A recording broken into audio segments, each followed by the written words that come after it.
የዚህ ከተማ ታሪክ አመሰራረቱም ከአየር ኃይል ጋር ነው የሚያያዘው።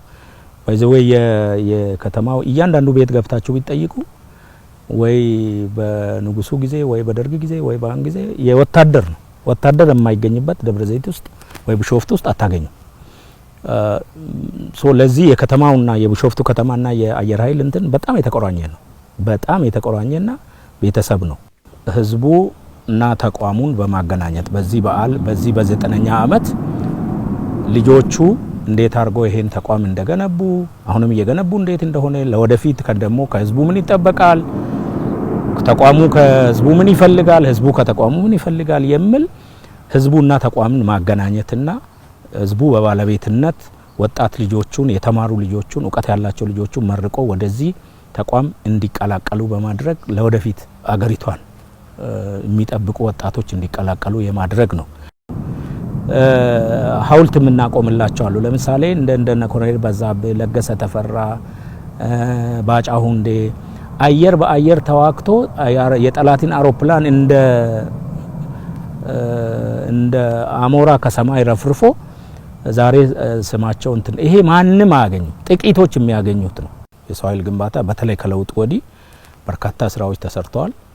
በራሪዎች፣ ቴክኒሻኖች፣ መሪዎች፣ የወደፊት የአየር ኃይል መሪዎች፣ ስታፎች በርካታ ስልጠናዎችን አካሂደናል። አንዱ የሰው ኃይል ግንባታችን የላይ ደረሰ በሚል ሁለተኛ መሰረተ ልማቶቻችን የውጊያ መሰረተ ልማቶቻችን ምን እየሰራ ነው የላይ ደረሰ በሚል ሶስተኛ ትጥቆቻችን አራተኛ አካባቢን ለስራ ምቹ በማድረግ እና የውጊያ ጽንሰ ሐሳብን በመቅረጽ እነኚህን ተጠቅመን አየር ኃይል የት ጋ ነው ያለ የሚል የአየር ኃይልን አቅም ማሳየት ነው። የአየር ኃይል አቅም ማሳየት ማለት ደግሞ ለህዝባችን ሙሉ ልብ ማለት ሙሉ እምነት እንዲኖረው በተቋሙ ላይ በመከላከያ ላይ በመናረጋቸው እንቅስቃሴዎች ላይ ለጠላቶች ደግሞ ደጋግሞ እንዲያስቡ የሚያደርግ እንዲሆን ብለን ነው። መንግስት ምን ጊዜም የሆነ ጊዜ አቅጣጫና ትእዛዝ በሚሰጥበት ጊዜ ወደ ተግባራዊነት መለወጥ ነው። አሁን ይሄን እንዲናረጋለን የሚል አስፈላጊ አይመስለኝም። ግን ኮምፕሬሄንሲቭ የሆነ አጠቃላይ የሆነ ሀገርን መከላከል የሚያስችል ዝግጅት እያደረግን ነው፣ አድርገናልም እያደረግን ነው። ይሄ ደግሞ ለወደፊትም ይቀጥላል። የሚቆም አይደለም። ቴክኖሎጂ ሽግግሩ የሚቆም አይደለም። ትጥቆች የሚቆም አይደለም። መሰረተ ልማቱ የሚቆም አይደለም። የሰው ኃይል ግንባታ የሚቆም አይደለም። ይሄንን በጣም አጠናክረን እንቀጥላለን። ዛሬ ላይ አለን። አሁን ላለው የሚመጥን እየተዘጋጀ ነው፣ ተዘጋጅተናል። ለወደፊትም በዛ መልኩ ይቀጥላል ማለት ነው። በቀደመ ታሪኩ አፍሪካ ውስጥ ስመጥር የሚባል ተቋም ነው።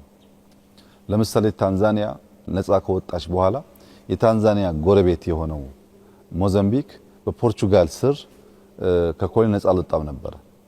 በዚያ ጊዜ የኢትዮጵያ አየር ኃይል ታንዛኒያ ድረስ በመሄድ ለወራት በራሱ አውሮፕላንና በራሱ ፓይለቶች ለወራት የታንዛኒያ የአየር ክልል ከጎረቤት የፖርቹጋል ፎርስ ይከላከል ነበር። ከራሱ አልፎ የሌሎች አፍሪካ ወንድሞቹን የአየር ክልል ለመጠበቅ የሚያስችል ብቃት ነበረው። ነገር ግን ባለፉት 30 ዓመታት ገደማ በጣም ከተመቱ ከተዳከሙ በሁለት እግራቸው ቆሞ መጓዝ ከተቸገሩ ተቋማት አንዱ የኢትዮጵያ አየር ኃይል ነው። ኤርፎርስ ላይ ባለፉት 2-3-4 ዓመታት ሁላችሁም እንደምታውቁት ከፍተኛ ክትትል፣ ቁጥጥር፣ ድጋፍ ይደረግ ነበረ። የተገኘው ውጤት ግን ኢምፕሬሲቭ ነው። እውነት ለመናገር ኢትዮጵያውያን ሊኮሩ ይገባቸዋል። የኢትዮጵያ አየር ኃይል በጣም ጠንካራ ቁመና ላይ ይገኛል። ይህ ቁመና አሁን ያለንበት ደረጃ ብዙ ያደከመን ብዙ ያስወጣን ቢሆንም እዚህ አሁን ያለበት ደረጃ በዚህ ጊዜ እንደርሳለን ብሎ ማገመት ግን የዛሬ 5-6 ዓመት ለመጣ ሰው አይታሰብም። ያኔ ፕሮፐርሊ መንገድ የሌለው የፈራረሰ ግቢ ነው ለመናገር እና አስፋልቱ አዲስ ነው፣ ግሪነሪው አዲስ ነው። ሁሉም የምታዩት ግቢ ላይ የተሰራው ስራ አዲስ ነው። ሁሎች ጎብኚዎች እንደሚሉት ሲመጡና ግቢውን ሲያዩ እንደዚህ አይነት ኤርቤዝ ኢትዮጵያ እንዴት አላት ብሎ ይጠይቃሉ። ኢትዮጵያ ማናት ነው መልሱ። እንግዲህ ኢትዮጵያ ከዚህ በላይ ይገባታል። ብንሰራበት ምቹ ከባቢ አለን፣ ምቹ ሀገር አለን። አሁን እዚህ ያየነው ውበት፣ እዚህ ያየነው የተጣጣመ የስራ ባህል በሀገር ደረጃ መስፋት አለብን። አሁን እየተገነባ ያለው አየር ኃይል ከኛ በኋላ የማይፈርስ የሚቀጥል ለትውልድ የሚተላለፍ ካለፈው ውድቀት ትምህርት የሚወስድ አየር ኃይል እየገነባን ነው ያለነው። አቅም በፈቀደ መጠን የላቀ አርገን እየገነባን ነው እንሄዳለን።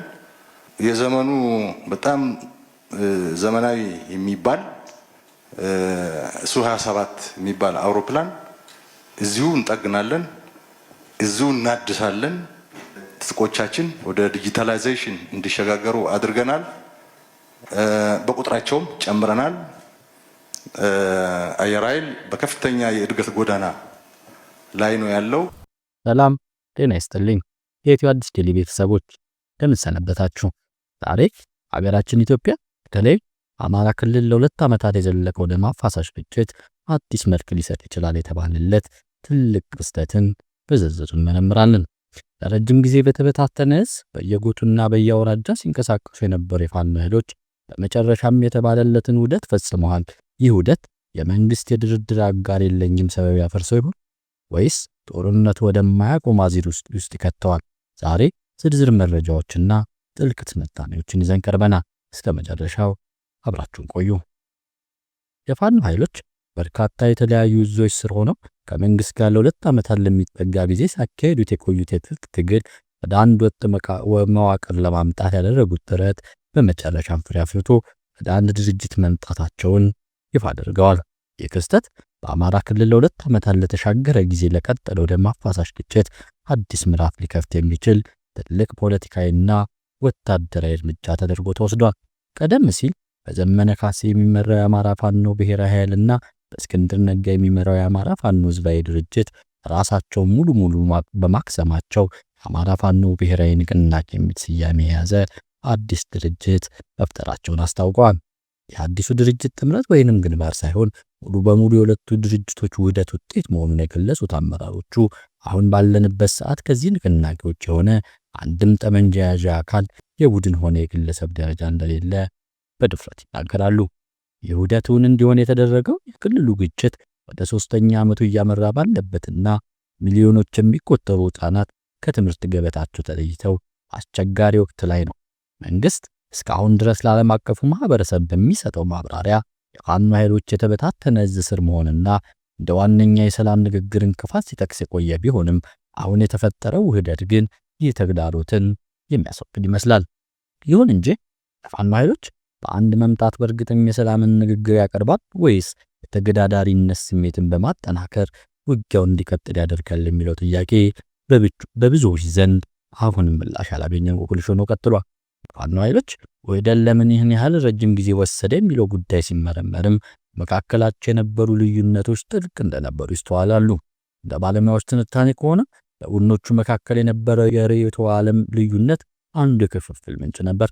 በእስክንድር ነጋ የሚመራው ወገን የአማራ ማንነት ከኢትዮጵያዊነት ጋር የተጣበቀ መሆኑን ሲሞግት፣ ሌሎች ኃይሎች ደግሞ የአማራ ብሔርተኝነትና ህልውና ቅድሚያ የሚሰጥ አቋም ይዘው ቆይተዋል። ከዚህም ባሻገር በፋኖ ኃይሎች መካከል የነበረው አውራጃነትና የእዝ መዋቅሩ ማን መምራት አለበት የሚለው ሽሚያ፣ እንዲሁ በውጭ ሀገር የሚገኙ የዲያስፖራዎችና የሚዲያ ተቋማት መካከል የነበረው የአቋም ልዩነት ውህደቱ እንዲዘገይ ከፍተኛ ተጽዕኖ አሳድሯል። የአዲሱ ድርጅት አመራሮች እንደሚናገሩት ከሆነ ግን አሁን የተፈጠረው መዋቅር እነዚህን የአውራጃነትና የርዕዮተ ዓለም ልዩነቶች የዘጋና ፖለቲካም ሆነ ወታደራዊ ክንፍ በአንድ ማዕከላዊ እዝ ስር ያደረገ ነው። በአዲሱ መዋቅር መሰረት ሊቀመንበሩ የአጠቃላይ የፖለቲካውና የወታደራዊ አመራሩን የመጨረሻ ትእዛዝ ሰጪ ሲሆን አመራሩ በየዓመቱ የመተማመኛ ድምፅ የሚያገኝበትና የስልጣን ዘመን ገደብ የተቀመጠበት አሰራር መዘጋቱም ተገልጧል። የአይነቱ አደረጃጀት ፋኖን ከባህላዊ የሽምቅ ውጊያ ስሜት አውጥቶ ወደ ተደራጀ ፖለቲካ ኃይል ለመቀየር እያለመ ይመስላል። ይሁን እንጂ ኃይሎች ወደ አንድ መምጣት የግጭቱን አካሄድ ይቀይረዋል ወይ በሚለው ላይ ጥናት ያደረጉ ተመራማሪዎች ጥርጣሬ አላቸው። ምንም እንኳን አንድ ድርጅት መመስረቱ ትልቅ እርምጃ ቢሆንም የፋኖ ኃይሎች አሁንም በየገጠራማ ቦታ ተበታትነው የሚገኙ መሆናቸውን፣ መደበኛ የሆነ ፊት ለፊት ውጊያ ውስጥ አለመግባታቸውን መንግስት ለድርድር የሚያስገድድ ጫና የመፍጠር አቅሙ ዝቅተኛ ያደርገዋል። በተጨማሪም በመሬት ላይ ያለው ህዝብ በየመንገዱ በሚፈጸምበት ዘረፋ፣ እገታና ከወጥ ቀረጥ መማረሩ ድርጅቱ በሰራዊት ውስጥ ጠንካራ የሥነ ምግባር ቁጥጥርና የእዝ ሰንሰለት መዘርጋት እንዳለበት ያሳያል። አዲሱ ድርጅት አመራሮች በበኩላቸው ውህደቱ ዓለም አቀፉን ማህበረሰብ ለትግሉ የሚሰጠውን ምልከታ እንደሚቀይርና ድርጅቱ ለኃላፊነት የሚበቃ መሆኑን እንደሚያረጋግጥ ይገልጻሉ። መንግስት ወታደራዊና ኢኮኖሚ አቅሙን ተጠቅሞ ግጭቱን እየተቆጣጠረ ረዘም ላለ ጊዜ እንዲቀጥል የማድረግ አቅም ያለው ቢሆንም ጦርነቱ ለማህበረሰቡ የሚያስከፍለው ሰብአዊና ቁሳዊ ዋጋ ግን ሊሸከሙት ከሚችለው በላይ የሆነ መጥቷል። በትግራይ ጦርነት ለማሳያ የሚጠቀሰው ሁለቱም ወገኖች አቅማቸው ተሟጦ ወደ ድርድር ጠረጴዛ እስኪመጡ ድረስ ውጊያው ሊቀጥል ቢችልም የፋኖ ኃይሎች በአንድ መዋቅር ስር መደረጃታቸው ግን ወደፊት የሰላም ዕድሎች ሲፈጠሩ በጋራና በጠንካራ ድምፅ ለመወሰን እድል ይሰጣቸዋል። ድርጅቱ አሁን ላይ የተመሰረተው ለማሸነፍ እንደሆነ ቢገለጽም ተለዋዋጭ ሁኔታዎች አይቶ ወደፊት የበላይ አመራሩ በሚያስተላልፈው ውሳኔ መሰረት የድርድር ጉዳይ ይታይ እንደሚችልም ፍንጭ ሰጥቷል። በአጠቃላይ ይህ ውህደት የአማራ ክልልን ግጭት ወደ ሰላማዊ መፍትሄ ወስደዋል ወይስ የጦርነቱን እሳት የበለጠ ያቀጣጥለዋል የሚለው ጉዳይ ነው። መጨረሻዎቹ ወራት በሚኖሩ ወታደራዊና ፖለቲካዊ እንቅስቃሴዎችን የሚወሰን ይሆናል። የኢትዮጵያ አዲስ ዴይሊ ተመልካቾች ሆይ እናንተስ የፋኖ ኃይሎች በአንድ ድርጅት ስም ሆን ድርድር ያቀርባሉ ወይስ ውጊያውን ያጠናክራል ብላችሁ ታስባላችሁ? ይህ ውህደት በመሬት ላይ ያለውን የሰላም ሁኔታ ይለውጠዋል ወይስ እንደቀደሙት ጥምረቶች የአጭር ጊዜ ሙከራ ሆኖ ይቀራል? አስተያየታችሁን በኮሜንት መስጫው ስር በዝርዝር እንድታጋሩ እንጋብዛለን። ለቻናላችን አዲስ የሆናችሁ ደግሞ ሰብስክራይብ የማድረግ የደወል ምልክቷን በመጫን ወቅታዊና ትኩስ መረጃዎችን በየቀኑ እንዲደርሳችሁ አድርጉ። ቪዲዮውን ለሌሎችም እንዲደርስ ሼር በማድረግ አትርሱ። ስለተከታተላችሁን ከልብ እናመሰግናለን።